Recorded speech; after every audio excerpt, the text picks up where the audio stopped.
In the winter of 1875, in a remote settlement near Coldwater Valley, Montana Territory, Elijah Tull, a 15-year-old farmhand, became the center of a case that would later enter local records as one of the most disturbing events of its time.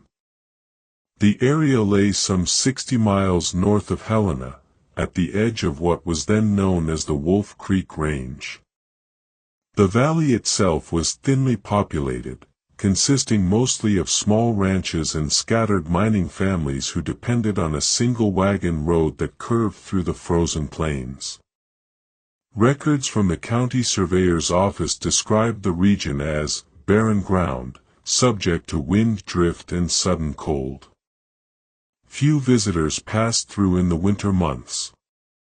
Elijah Tull had been born in 1860 to Jonathan and Mary Tull, itinerant farmers from Ohio who had moved westward during the homesteading years. The father was a carpenter by trade, though by 1874 he had taken employment as a hand for the McCrae family, whose large property bordered the northern slopes of Coldwater Creek. Elijah, the eldest of 3 surviving children, was noted in census notes as literate, of slight frame, often unwell in winter.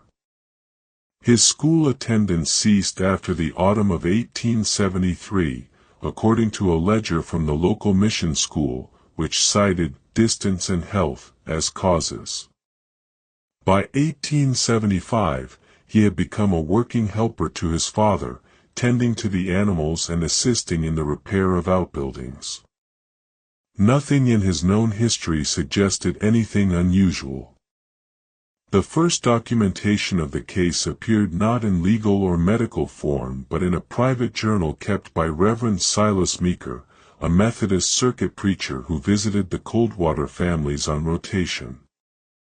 His entry for February 4, 1875, noted that young Tull spoke of voices at the river crossing and would not enter the barn after dusk.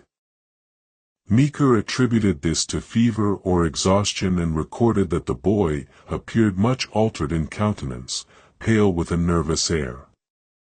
The Reverend's handwriting became uneven in later sentences, suggesting haste or disturbance. He closed the entry with, "The father is unconcerned, the mother anxious." The first confirmed witness statement came from a rancher named Amos Cray, who lived half a mile south of the Tull place. His account was later transcribed during an inquiry by Sheriff Alton Beer of Lewis and Clark County. Cray stated that on the evening of February 11, he heard a long shriek from the direction of the Tull barn. He took a lantern and approached, finding the younger boy, David, standing barefoot in the snow, saying that Eli had gone under the boards. Cray entered the barn and found Elijah crouched near the livestock pen, staring at the ground. He was described as conscious but unresponsive, hands bleeding from clawing the earth near a drain. When questioned, he reportedly said only, "It moved down there." Cray assumed he referred to a rat or snake, though the temperature that night had been below zero, and the ground was frozen hard. Dr. John Willard of Helena, who kept correspondence with several frontier physicians, recorded in his 1876 paper on cases of acute mental disarray in isolated conditions, that he had received a letter from a colleague stationed in Coldwater Valley, describing a youth of 15 subject to fits of dread and auditory delusion following physical exhaustion. Though the colleague's name was not cited, the details correspond to Elijah's known symptoms. The letter described that the patient had no prior history of violent behavior, and that his condition worsened at sundown, with complaints of hollow breathing from beneath the floor. Willard's commentary speculated on malarial fever, though malaria was uncommon at that altitude. According to later accounts from the McCrae family, the disturbances began spreading beyond the Tull household by late February. Livestock were found dead or injured in several nearby farms, with no clear cause. One colt was discovered with its legs tangled in its own harness, another with the eyes missing but the body otherwise untouched. Neighbors spoke of earth tremors or movements in the root cellars. Sheriff Beer's report of March 3 listed 5 complaints of nuisance, disturbance, or damage by unknown party or animal. The report noted that all incidents occurred within a 3-mile radius of the Toll property. Elijah's physical condition also deteriorated. His mother wrote a letter, later preserved in the Coldwater Church archive, in which she described his breathing strange, as if too shallow, and his sleep broken with starts. She reported that her son would wake and insist that someone has been calling from the creek bed, though no one was found there. Reverend Meeker visited again on March 8 and found the boy confined to bed. In his subsequent journal entry he noted, "The child is feverish but not delirious. When alone, he whispers as though to another person. He speaks sometimes of a light under the ground and of the other hands that work when ours are still." I urged prayer and fresh air. Later geological surveys confirmed that the Coldwater Valley region was laced with shallow limestone caverns. Many local cellars and wells were dug into this brittle layer, which occasionally collapsed during thaw. It was likely, investigators later reasoned, that the family's root cellar extended into one of these minor chambers. Nevertheless, no physical subsidence was recorded during the period in question. A diary fragment attributed to Jonathan Tull and dated March 10 mentioned rumbling at night and some settling of the north corner of the barn, though this was not corroborated by inspection records. The following week, during a thaw that raised the creek by several inches, a second incident occurred. The younger brother, David, was found unconscious at the base of the family's small well shaft, his body half submerged in water. He was rescued alive but remained insensible for nearly a day. In a later statement taken by Sheriff Beer, the father said that the boy had been drawn by some sound and leaned too far over the edge. No signs of foul play were discovered. However, Meeker's March 15 entry records the mother's claim that Elijah had told David the voice would answer if he listened. The Reverend wrote that the younger boy is frightened of his brother and will not sleep near him. By late March, the community's patience had worn thin. Coldwater was a place accustomed to hardship, and rumors of witchcraft or Indian superstition were not tolerated. The McRaes dismissed Elijah from their employ, though Jonathan retained his position.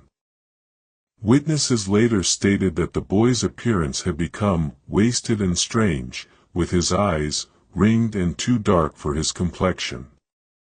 The local storekeeper, in a letter to his sister in Helena dated March 29, described seeing Elijah standing by the freight road in the snow, watching the wagons pass, lips moving but no sound.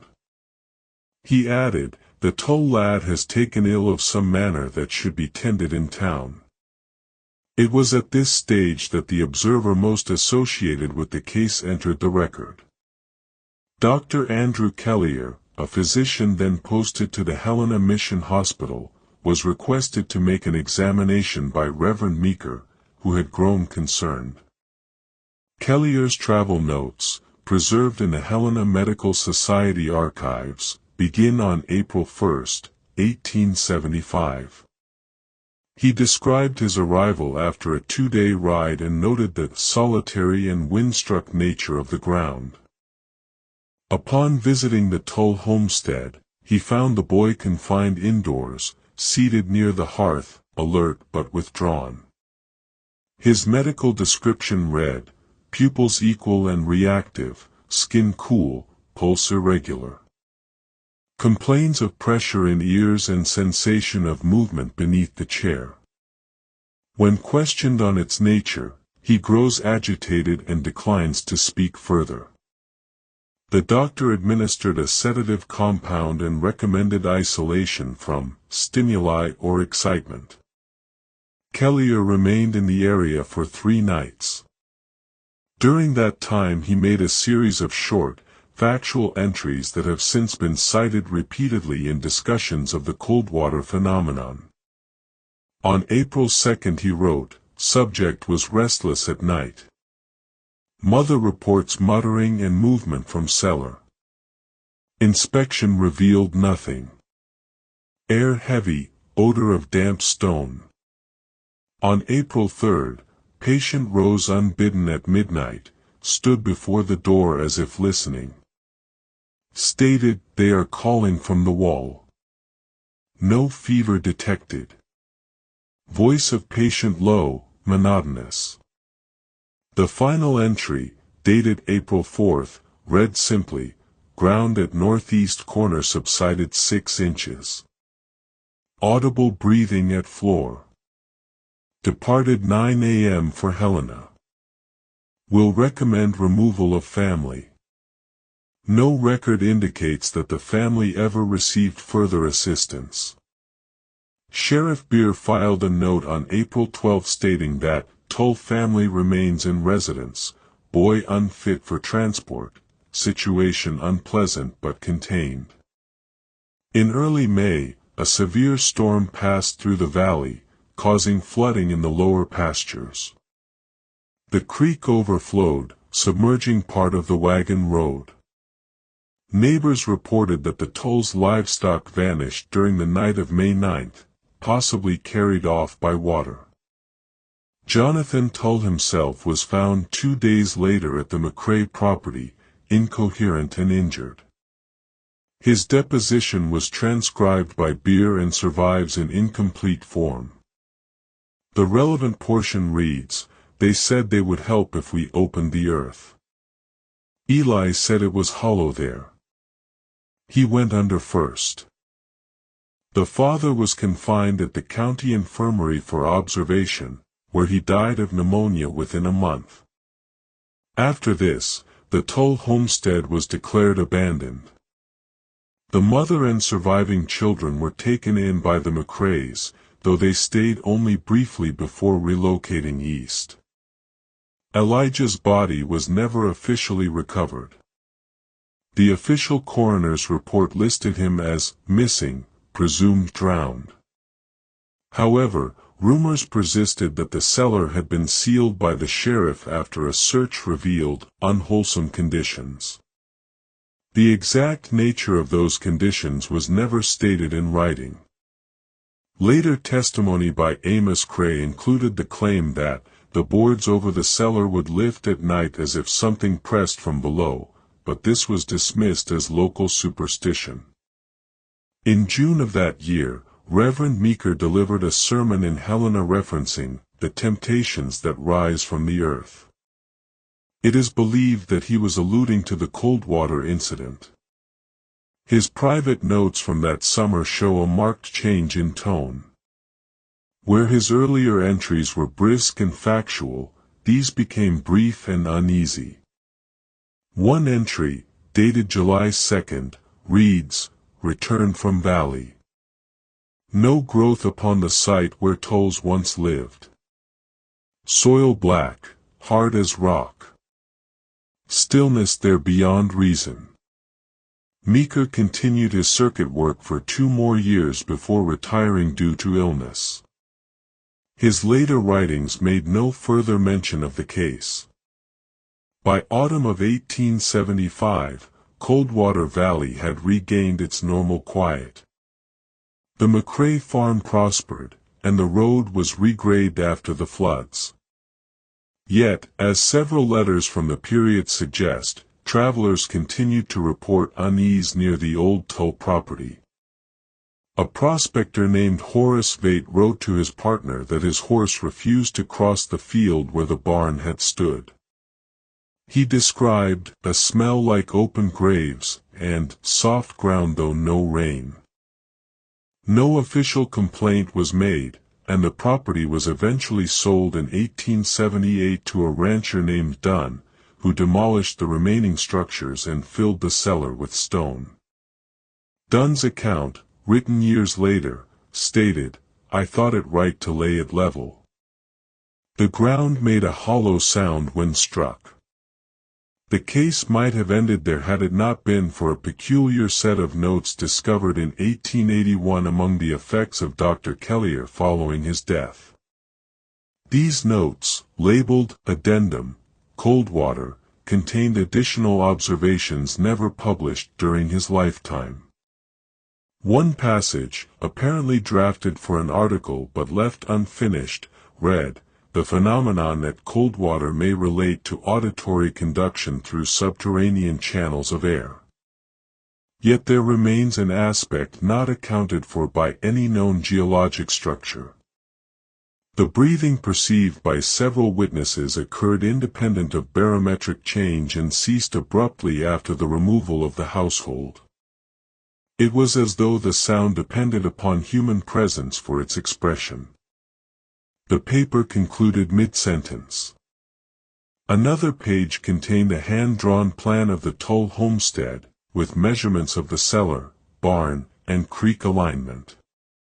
A marginal note beside the cellar diagram read, "Cavity estimated 7-foot depth, extends northward, vibration on striking floorboards." The handwriting was steadier than in his earlier field notes, suggesting that he had redrawn the plan later, perhaps intending to revisit the site. There is no record that he did. After 1881, the Coldwater file entered local folklore and was occasionally mentioned in lectures on frontier psychology or rural superstition. However, the official stance of the Lewis and Clark County authorities remained that the matter was a combination of natural misfortune and hysteria. Sheriff Beer, in his annual report for that year, summarized it as the unfortunate decline of a family under isolation and exposure. Yet, a separate memorandum attached to the file, and signed but believed to be in Beer's hand, added a brief note, "No animal would stay on that ground. The earth gives hollow sound still." In early 1876, a group of railroad surveyors operating in the northern range near Coldwater recorded an unusual acoustic phenomenon while conducting soil resonance tests.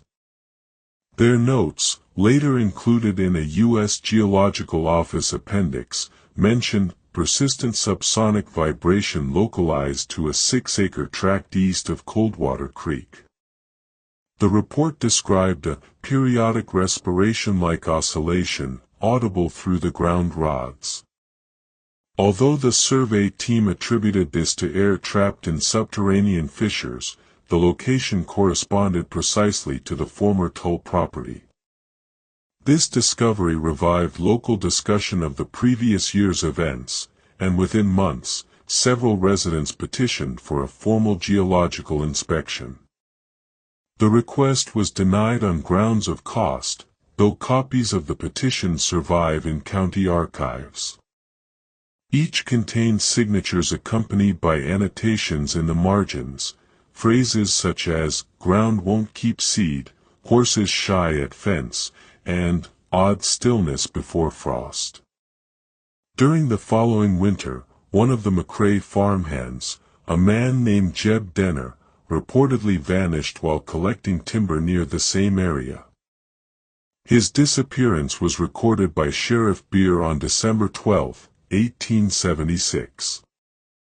Denner's tools and coat were later found near a shallow depression containing partially thawed ice. The sheriff's written assessment noted that no human footprints approached or departed from the scene, though the snow was recent and undisturbed. This entry was later underlined in red pencil, likely by a clerk cataloging the file in the 1880s. The body was never recovered, and the event was filed as lost to exposure. Several months afterward, in March 1877, Reverend Meeker, despite his earlier retirement, returned briefly to Coldwater after being requested to perform a burial service for a local child. His last surviving journal volume, now preserved at the Montana Historical Repository, contains a brief note dated March 18, "Past the old toll field again. Snow unmelted though all ground round about soft. Heard the wind as a pulse, regular and deep, under the crust. The handwriting became faint, as though pressed lightly to avoid noise." His next entry, written 2 weeks later in Helena, stated, "No birds in that valley this season. A silence that feels constructed." There are no further remarks concerning Coldwater thereafter. The reappearance of the case in official correspondence occurred in 1878 through a letter sent by Dr. Hiram T. Ludlow, a mineralogist attached to the Territorial Survey. Ludlow had been tasked with mapping subsurface limestone corridors for mining development. In a communication to his superior dated July 9, he wrote that one of his assistants reported an unnatural void beneath the old toll tract. No sound returned to hammer, only a dull inhalation.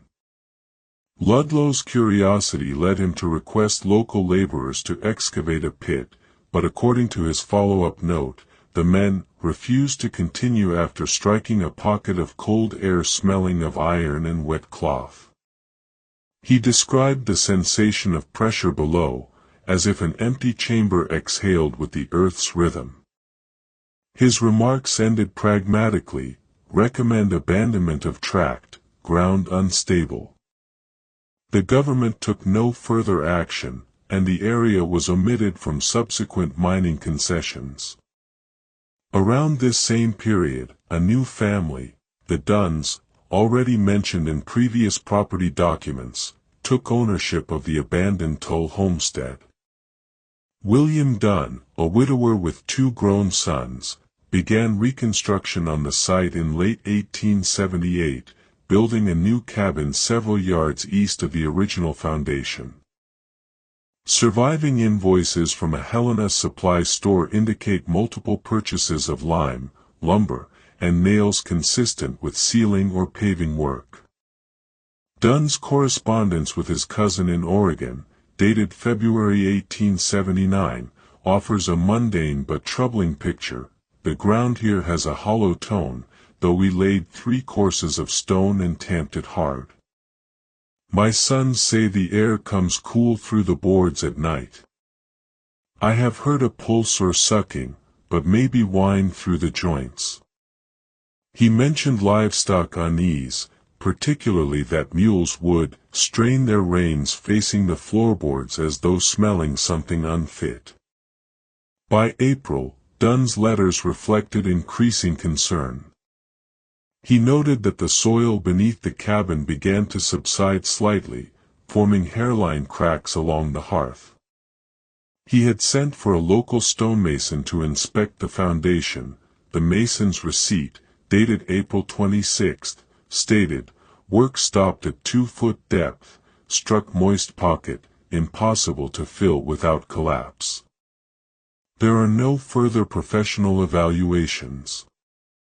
In a brief note filed among the Dunn family's remaining papers, William wrote, "Stronger at night, this wind from the stone. Sometimes the lantern dims though oil still plenty." The entry bears no date but is assumed to have been written that same spring. On June 3, 1879, both Dunn sons were found missing. A search organized by neighbors revealed that a portion of the newly laid foundation had broken inward. No trace of the men was discovered. Sheriff Beer's final report before his retirement stated, "Ground opened by unseen force. Depth uncertain, air issuing intermittently. Witnesses described sound of motion, not echo." Area sealed with fill and timber. Considered unfit for habitation. The sheriff's notes end there, and he left office within weeks. The remaining Dunn family moved to Helena, abandoning all claims to the property. Legal documentation in the county deed book notes the parcel as unproductive ground. Over the following years, no permanent settlers occupied it. However, the site continued to draw occasional visitors, surveyors, curiosity seekers, and, notably, one academic delegation from the Montana Territorial College in 1880. Their purpose was to study limestone subsidence phenomena, yet their internal memoranda included an addendum on acoustic irregularities of Coldwater ground. The lead investigator, Professor Caleb Marin, compiled a formal report that has survived in part. It described a subterranean cavity producing recurring vibrations of unknown source, distinguishable from wind or water flow by its constancy and depth. Marin theorized that the formation might serve as a natural barometric organ, expanding and contracting with atmospheric change. Still, he acknowledged anomalies inconsistent with physical causation, particularly that the vibration ceased entirely when human presence within a 20-yard radius diminished. His exact phrasing was, "The pulse appears bound to witness." The same report included a short affidavit from a laborer employed in the study, whose name was recorded as Nathan Lowe. He claimed that during excavation measurements, he felt a stir in the earth, like lungs beneath a blanket, and that the air smelled of long-sealed rooms. Lowe subsequently fell ill with a fever and left the project. Marin's correspondence with the Helena paper later that year mentioned unfounded rumors of haunting, which he dismissed as the result of nervous temperaments among the workmen. Still, the professor resigned his teaching position soon afterward and left the territory for reasons unstated. Over time, the story of the Tull family and the hollow ground beneath their farm grew into a legend among miners and travelers, yet fragments of official record persisted that suggested material continuity rather than folklore.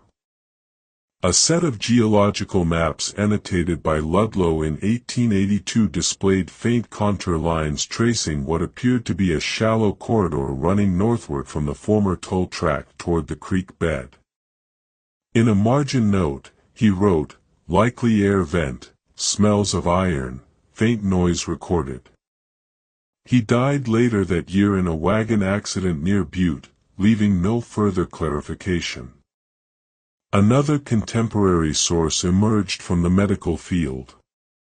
Dr. Kellier's assistant, a young practitioner named Henry Pell, produced a private memorandum for the Helena Hospital in 1883 recalling his former superior's observations. Pell's summary referred obliquely to that curious ground phenomenon in the northern range and suggested that psychological factors may have been incidental rather than primary. He proposed that the apparent hallucinations of Elijah Tull could have resulted from exposure to subterranean gases. However, he admitted in a later footnote that no odor or chemical trace was found when examined. Pell's memorandum ended on a speculative line: if it were a gas, it behaved as though sentient, responsive to consciousness. He crossed out the sentence, but it remains legible in the surviving document. By late 1883, further disturbances were reported by travelers passing through Coldwater Valley. 2 wagoners transporting ore from the northern mines claimed that their horses refused to cross a section of the road near the abandoned Dunn house. They described hearing low bellows from underfoot that caused the animals to panic. The sheriff's office, now under new administration, filed a cursory note dismissing the claim as nonsense bred of fatigue. Nonetheless, The following week, one of the men returned to report that his companion had disappeared while camping by the creek. A search turned up only scattered gear and a section of ground collapsed like softened dough. The sheriff did not reopen the file. It was in 1884 that Reverend Meeker's name appeared once again, this time in connection with a correspondence addressed to the Board of Missions. In his letter, written from his sickbed, he warned against further settlement upon the cursed valley where the breathing never ceased. The phrase, "breathing never ceased," was later quoted by local newspapers and became synonymous with the case. His death followed soon afterward, though his papers were posthumously examined by a fellow clergyman who annotated in the margin of one page, "The Reverend spoke of seeing shapes move beneath frost glass." No corroboration exists for this claim. In that same year, a traveling journalist named August Heller visited Coldwater to gather material for a feature on abandoned settlements of the frontier. His article, published in the Helena Gazette on November 12, 1884, represented the first public description of the events in a narrative form. Heller reported encountering a tract of lifeless soil, color of burnt bone, where no weed would grow. He interviewed surviving witnesses, including Amos Cray, who by then was an old man living with relatives near the river. Cray recounted the original disappearance of Elijah Tull, describing it as the ground opening like a sigh. Heller noted that Cray trembled during the interview and refused to enter the valley itself.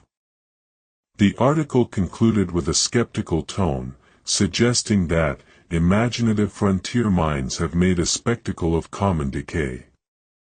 Yet, the editor appended a curious footnote: the writer's notebook was found damp and warped upon his desk the following morning. Ink smeared as if from subterranean moisture. Following publication, interest in the so-called Coldwater breathing phenomenon spread beyond Montana. Several letters to scientific journals cited Heller's report and requested geological clarification. One correspondent, identified as R.W., physician, Illinois, proposed a theory of subterranean pneumatic cavities similar to lungs of the earth, though the idea was dismissed as fanciful. No formal expedition was authorized. Nonetheless, private parties continued to investigate, including a pair of amateur naturalists from St. Louis, Charles and Frederick Hoft, who visited the site in the summer of 1885. Their travel diary, later found among estate papers, contained sparse but notable observations. At dusk, sound distinct, intervals 4 to 5 seconds, increasing with our movement. Temperature drops at sound's approach. Soil not moist yet prints remain. The diary ends abruptly with the note, something under, rising. The brothers did not return to St. Louis, and a newspaper item in September listed them as missing. By the winter of 1885, Coldwater Valley had gained an uneasy reputation. Stage drivers avoided it when possible, preferring longer routes through the southern hills. The local population declined steadily. A brief census in early 1886 recorded fewer than 30 residents where once there had been more than 70. Many cited failing soil and loss of animals as reasons for departure. One entry by a departing farmer read, "Nothing grows and all things sink." It was during this period that the Montana Territorial Council debated whether to reclassify the area as uninhabitable range, though no legislation followed. In 1887, the final known institutional visit took place. A small team from the Territorial Geological Commission traveled to Coldwater to complete a mineral assessment. Among their files is an unsigned typewritten statement that reads, "Arrived at site July 16, found field silent, air thick. Hammer test revealed echo not of stone but of membrane. Withdrawal at dusk advised." The team remained only 2 days. On the morning of the 3rd, one of their wagons was discovered overturned, its contents scattered, no tracks leading away. The report closed with a practical recommendation: cease further investment. Area unsafe. By that time, the property that had once belonged to the tolls had reverted to the county for unpaid taxes. A clerk's notation in the deed register dated September 1887 simply stated, "Vacant, no bids." The valley thereafter disappeared from official mention, existing only as a geographic label on outdated maps. Still, stray fragments of correspondence from the late 1880s hint that curiosity about the site persisted. A letter from a Helena schoolteacher to her brother in Denver described seeing light flicker in the distance where no dwelling stands. A hunter's account from 1888, published in a local almanac, mentioned hearing a slow intake of air from the ground as if the whole plain slept. Each reference, while minor, repeated the same auditory motif, the steady, rhythmic respiration attributed to the land itself. By the closing years of the decade, Coldwater Valley was effectively deserted. Nature reclaimed most traces of habitation, and the original road was rerouted further west. Yet the legend continued in subdued form among the remaining frontier communities, recorded piecemeal in local folklore collections and missionary correspondence. The archival trail, however, persisted, and later historians found that the convergence of testimonies, spanning more than a decade and involving settlers, clergymen, doctors, and surveyors, presented a rare continuity. Despite variations in phrasing, all described the same feature: the sensation of the earth breathing, alternately drawing and expelling air in measured cadence, ceasing only when observed directly. By the spring of 1888, the Coldwater Tract had come to be known among surveyors and cartographers as the Hollow Field. The term appeared first in an internal memo from the Helena Land Office, which stated that sections 14 through 17, Coldwater Township, are to remain unsurveyed until further stabilization of the substratum. It was an administrative phrase meant to deter new settlers, but by summer it had entered colloquial use. Letters from traveling peddlers referred to the area simply as the Hollow. Maps from the period mark it faintly, without elevation lines, as if the draftsmen themselves were uncertain of its shape. In July of that same year, a seasonal storm struck the Wolf Creek Range. Rainfall exceeded recorded averages, and much of the surrounding terrain flooded. The surviving correspondence of the McCrae family, by then the only permanent residents within 5 miles, mentioned that the old toll tract steamed at night as if warm beneath. The senior McCrae, writing to a relative in Iowa, described seeing vapors drift in steady intervals, lifting and settling with a pulse. He noted that the temperature of the ground near the old fence posts was noticeably high to the touch. His letter concluded, "No one should build there again." 2 months later, in September, a prospector named William Coburn entered the valley searching for silver traces reported in the limestone outcrops. He carried surveying tools and kept a daily record of his observations. The notebook was later recovered near his abandoned camp and archived by the county coroner after his disappearance. His entries began in the tone of routine geological inspection but grew increasingly terse and irregular. On September 14 he wrote, traces of pyrite minimal. Soil soft. Unusual smell like wet iron persists. On the 15th, ground beneath the spade exhales as though alive. Tools damp though no rain. Sound beneath constant, steady, like a man sleeping. His final entry, dated September 17th, read only, something turning. Coburn was never found. A partial investigation was conducted the following spring when Thor revealed the remnants of his camp. Sheriff's Deputy Ennis filed a short report describing a depression roughly circular, 15 feet across, depth unknown, filled with black mud emitting intermittent bubbles. He recommended against further excavation. The document was signed but never officially stamped, suggesting that the inquiry was abandoned without conclusion. The last verifiable institutional visit occurred in late 1889, when a scientific society from Helena attempted to collect specimens of the soil for analysis. Their leader, Professor Edwin Haas, later summarized the expedition in a letter to a colleague in Chicago. We reached the valley on October 21st, air entirely still. At dusk, observed movement of dust in rhythmical spirals, consistent with localized pressure changes. No wind measured. Soil temperature at 6-inch depth remains 12 degrees higher than surrounding terrain.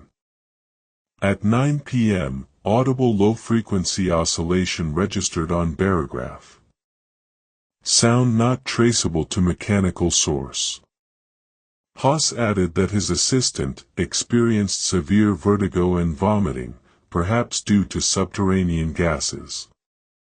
They departed the following morning. In his closing remark, Haas wrote, "A strange sense of respiration pervades the place, difficult to ascribe to natural law."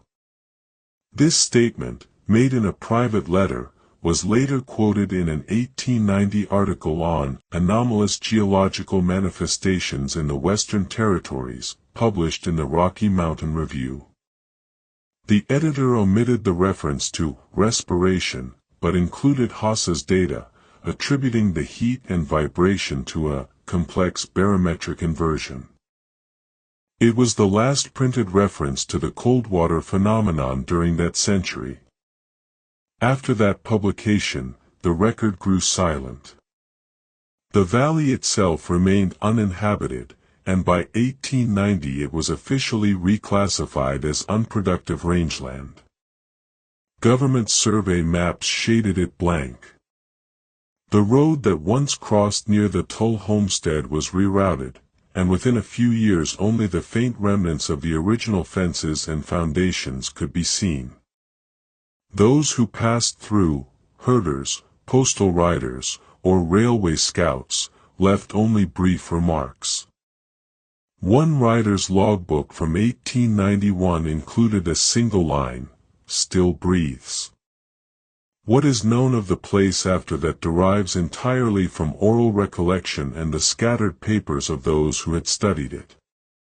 Among these, the most detailed retrospective came from Dr. Henry Pell, Kellier's former assistant, who in his old age compiled a manuscript titled Notes on Unexplained Environmental Disorders of the Western Frontier.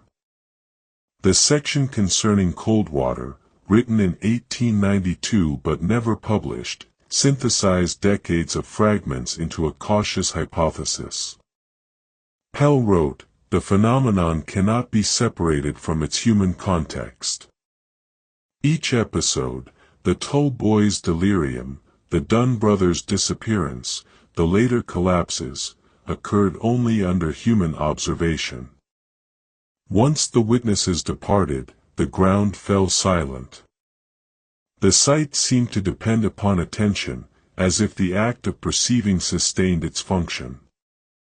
He proposed no supernatural explanation but acknowledged that no physical or geological theory suffices to account for the synchronous breathing and its cessation upon isolation. Pell closed the section with an observation characteristic of medical detachment. If one were to grant the existence of a living stratum beneath, it would seem not mineral but relational, an organism of perception, expanding only within the field of awareness.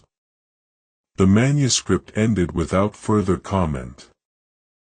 In the same year, Reverend Meeker's successor in the mission circuit, a younger preacher named Ephraim Doyle, reportedly visited the Coldwater Tract during a long circuit ride. His account survives only as an undated letter addressed to his superior. I have stood upon the ground where the boy was lost. The air below is not air but presence.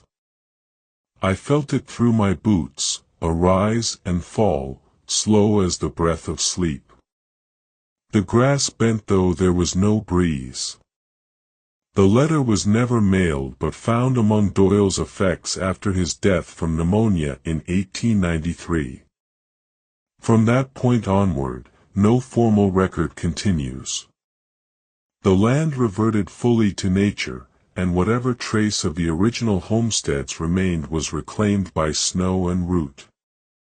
Travelers through the region in later decades remarked on a peculiar quiet, no insects, no animal tracks, no echo.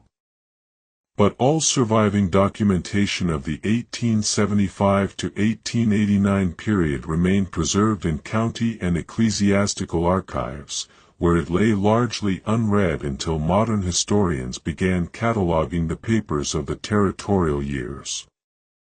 The accumulated evidence presents a pattern neither wholly geological nor psychological. Across 13 years, multiple witnesses of differing professions and temperaments described the same sequence of impressions: the faint exhalation of the ground, the irregular subsidence, the sense of something hollow yet responsive beneath the soil.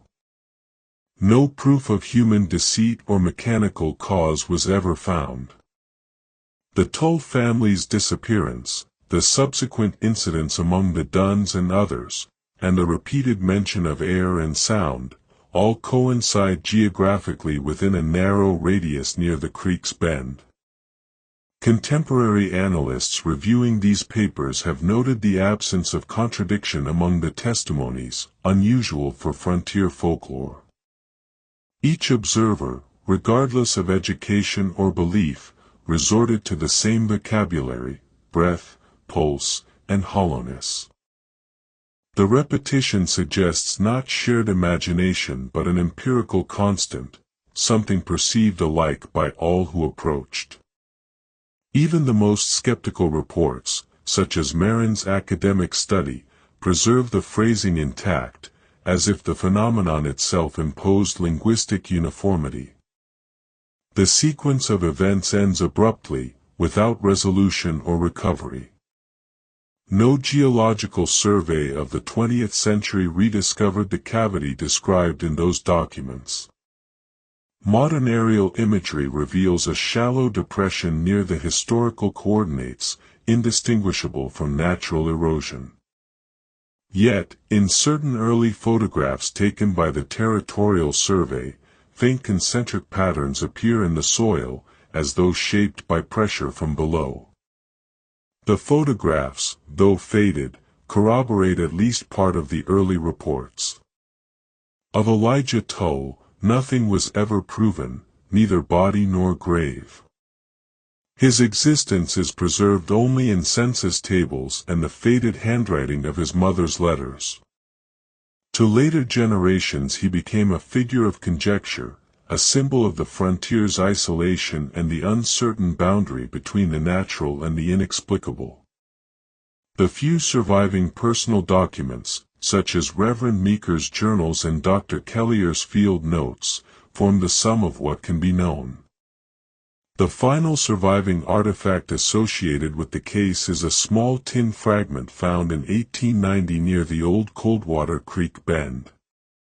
It bore shallow markings resembling tally marks, 6 vertical scratches, evenly spaced, and an indentation at one end as though pressed by thumb or tool. No one has determined whether it was human-made or produced by geological stress. It remains catalogued in the Helena Museum of Territorial History as Object #CW17, Source Unknown. In retrospect, the Coldwater case stands as an intersection of human credulity and physical enigma. The events unfolded within the boundaries of natural law yet defied every attempt at explanation. For those who documented it, preachers, doctors, surveyors, the experience left a residue of language rather than conclusion. Their words converge on a single perception, that the earth itself, for reasons unrecorded, once appeared to breathe beneath the snow. There is no record of when that breathing ceased. Perhaps it did not.